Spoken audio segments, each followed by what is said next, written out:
Hello, everybody. Grace chatting here with a new series on codependency.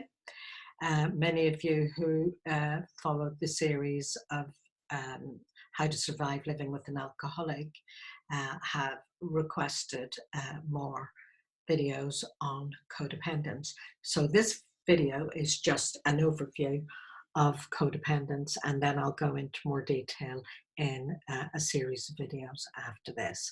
So fundamentally, codependence is when our emotional and psychological needs or psychological needs have not been met when we were young children. And, it can finish up like it sounds like you're blaming your parents, but many parents just did the best that they could, and they had maybe not had their emotional and dependency needs met when they were young, and they didn't know how to do it. And a lot of that's down to child rearing practices in the last 50 more years, when the emphasis was on caregiving. Some parents might have taken very good care of their children insofar as they made sure that they were fed and got to bed on time, got good sleep, got healthy food, got clean clothes and clean beds, got to school on time, and did their homework and all of those things. But if you stop to think about it, children in children's homes get all of that. And it's not parenting. Parenting is when a parent takes their child regularly in their arms, looks into their eyes and says, "You're so special. Oh, and you're so clever and you're beautiful and I love you." You know, that kind of holding, gazing, the gaze of the eyes. When you gaze at an infant, the infant will gaze at you and they'll give little smiles. Um, they're being held, being touched, being stroked. These are all fundamental human needs. Some children used to be, the child rearing practices when I was young was that you don't pick children up because they'll get spoiled. Well, that's not true. Children are meant to be picked up, they're meant to be held, they're meant to be caressed, they're meant to be looked at, and they're meant to be told how wonderful and special they are, every single one. And I'm guessing that for many of you watching this video, you may never have been told, "I love you, you're special." So that when those needs, and they are basic fundamental needs, when they're not met, we grow up with those unmet needs, and we are constantly looking for them to be met. And so when we go into relationships, we're very needy. It makes us needy, and you're longing and yearning for somebody to meet that need. Unfortunately, we will tend to gravitate to somebody who is distant and a bit detached, because that's what was familiar to us, and that kind of familiar yearning, trying to get something that you didn't have, is kind of part of what is normal for you. And of course, you're destined for it not to be met unless you have a partner who has been in therapy, but someone who has recovered from codependence, it's unlikely that they would gravitate into a relationship with you if you're codependent.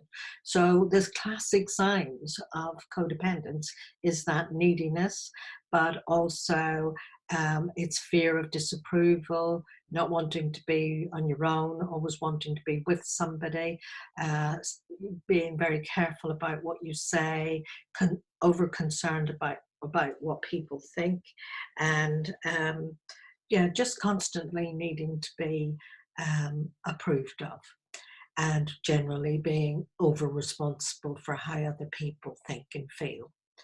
So I will be looking at how do you get out of that? What's the way out of codependency?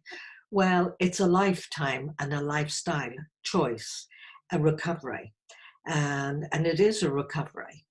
So I will be looking at in detail because recovery doesn't just drop into your lap. It's something that you need to be committed to your own recovery. Looking for somebody else to meet those needs, as you all know, watching this, it's never going to happen. There is no one can meet that need for you except you. And so it's learning how to self-parent and fill the developmental gap that's there that keeps you needing. It could, because it'll ruin other relationships for you if you don't get it sorted out. So how do you do that? You do that by reading, by watching videos like this, and the videos that will come after this, and you actually take some action to inform yourself, and you'll do journaling. I would recommend that you get therapy. I had quite a lot of therapy to help me to understand all of this and to heal the longing for my dependency needs to be met that weren't met when I was young. And sadly, probably the majority of people do not have their dependency needs met. And therefore, the majority of people have some degree of codependence. And what happens, as I say, you gravitate to somebody who is not going to meet your need. And the people who would be in a relationship with you, you don't know how to meet their needs either. But they're looking for you, and you finish up with a very enmeshed kind of relationship. So getting out of it means being informed, getting yourself educated, getting yourself in therapy, or at least following a plan to recover from it. The main learning that needs to happen is that you recognize that you have a mindset that really fundamentally is the mindset emotionally of a child, even though you may be very intelligent, you may be very competent, and you may be quite high functioning, but at an emotional level, you actually can feel totally bereft a lot of the time. So we'll look at shifting your mindset and you moving out of a kind of a victim mentality of like, why does nothing good ever happen to me? And actually also stopping a dualistic view of the world of things being either good or bad, right or wrong, in or right, up or down, that kind of way of thinking. So there's quite a bit that we're going to cover in this series, and I hope you will like the video, subscribe if you want to be informed of the videos coming up in the series, and leave your comments below. If there's any questions, I'll be very happy to answer them. So I'm going to say bye for now, and hopefully I'll see you in the next videos. Bye for now.